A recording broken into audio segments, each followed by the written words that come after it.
Hello everyone. Didn't think I'd be back here again so soon. This is a follow-up on my solo Wobbuffet challenge I just did in Fire Red. If you accidentally stumbled upon this video, watch this video first, then come back and watch this one. Don't worry, it's not going anywhere. We'll be here. For those of you that have seen the first part, and welcome back everyone who just finished watching the first part, I said this challenge could be possible, but you would need an insane, borderline unrealistic amount of RNG to get past Agatha. Long story short, you need to avoid getting poisoned, getting put to sleep, not hitting yourself in confusion too often, not getting your stats reduced too much, and not getting cursed to win the battle with the rules I set for myself, which is no switching and no items in battle. But after I posted that video, it came to my attention that I could prevent two of those things from happening. If I come to Agatha's battle already statused, like paralyzed, I won't be able to get put to sleep or poisoned, which will also remove the chance of Wobbuffet getting a nightmare, and Haunter won't be able to attack us since its only attacking move is Dream Eater. But that would also mean I would have to battle Lorelei and Bruno paralyzed. You have to battle the Elite Four one after another, don't forget, so I can't leave, get paralyzed, and come back to battle Agatha. So before challenging them again, I make a quick visit to the power plant and try to get Wobbuffet paralyzed. Thankfully, it doesn't take long. Literally, the first Pokemon I came across, a Magneton, got the job done. Now, with all my PP drained, I head back in for another go. Yes, I go into Lorelei's battle already drained of PP. Last time, Cloyster refused to attack me for several turns.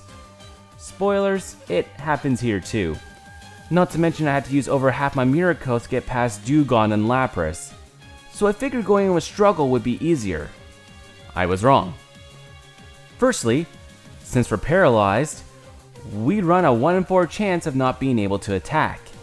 Secondly, all of our Pokemon are super bulky, and we're not much of an attacker ourselves.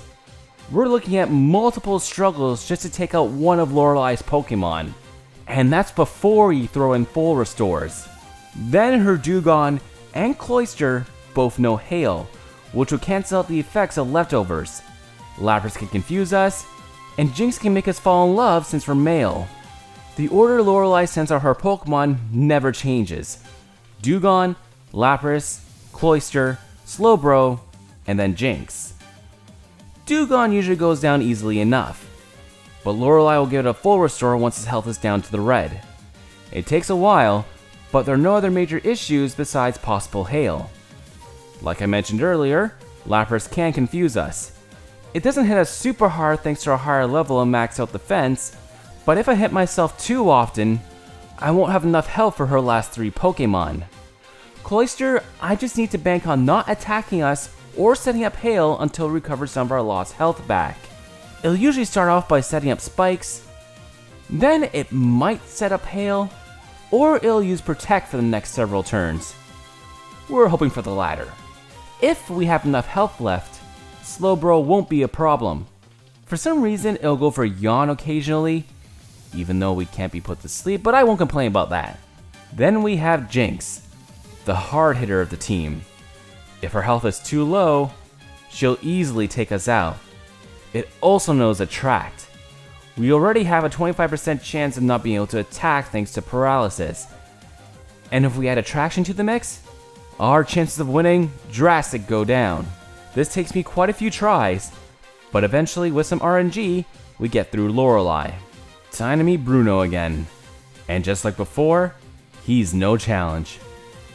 Poor Bruno. Now onto the bane of my existence, Agatha.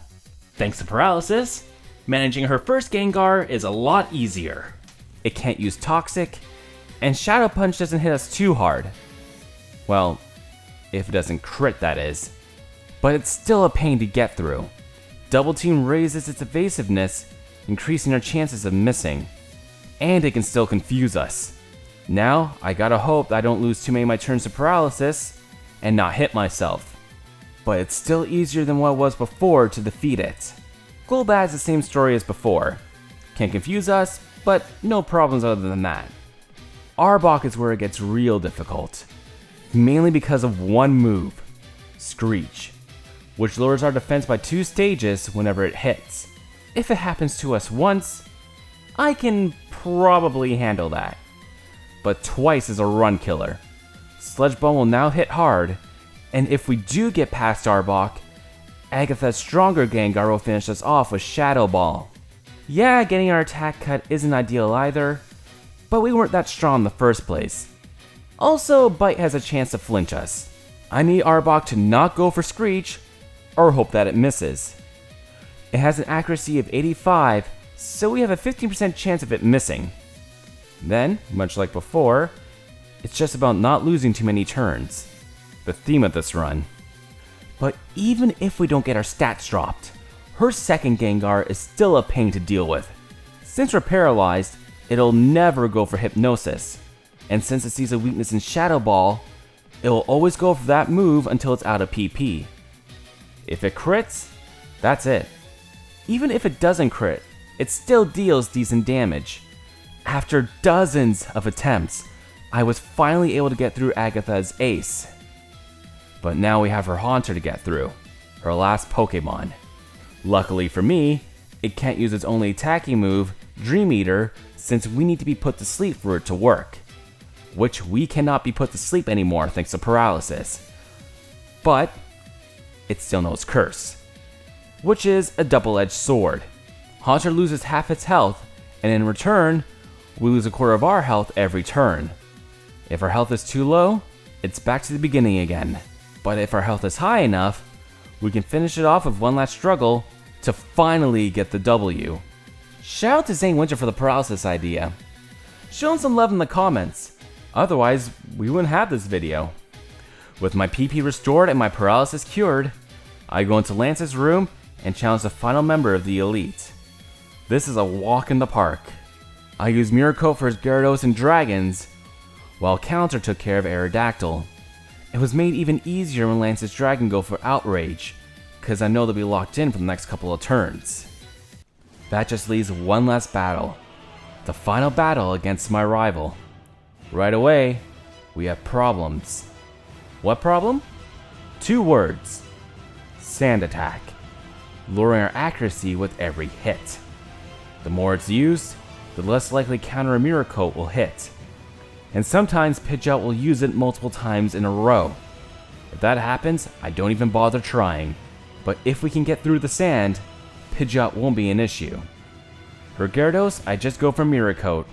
Hope Bite doesn't flinch and Hydro Pump doesn't miss. Otherwise, I'll just waste PP for Mirror Coat. And it's a similar story of Arcanine minus the misses, because thankfully for us, Flamethrower has 100% accuracy. As long as we don't miss, a couple of Mirror Coats will get the job done. And that's before I take into consideration full restores, of course. Now we have his ace, Venusaur. It will not attack until it maxes out its special attack and the sun is up. I need to be near full health for Venusaur. And since it'll usually be 6 or 7 turns before Venusaur is finally ready to attack, that usually happens.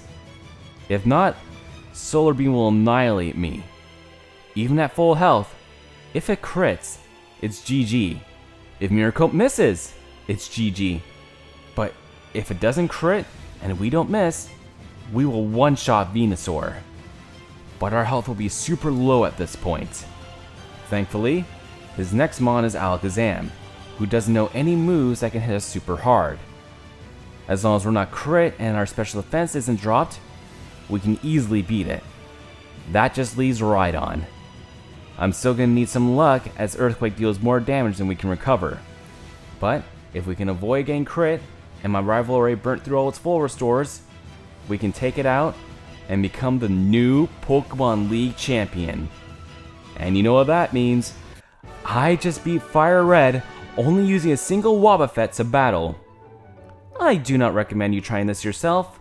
Between these 2 videos, I battled Agatha well over 100 times before I was finally able to defeat her. And the final rival battle also took me a few dozen attempts to beat as well. This was one of the hardest challenges I have done to date. Save yourself the stress. Please don't do this at home. As for me, I'm putting the Game Boy back down for a little while. My name is Jeffrey Yuri, and I will see you all very soon. Bye.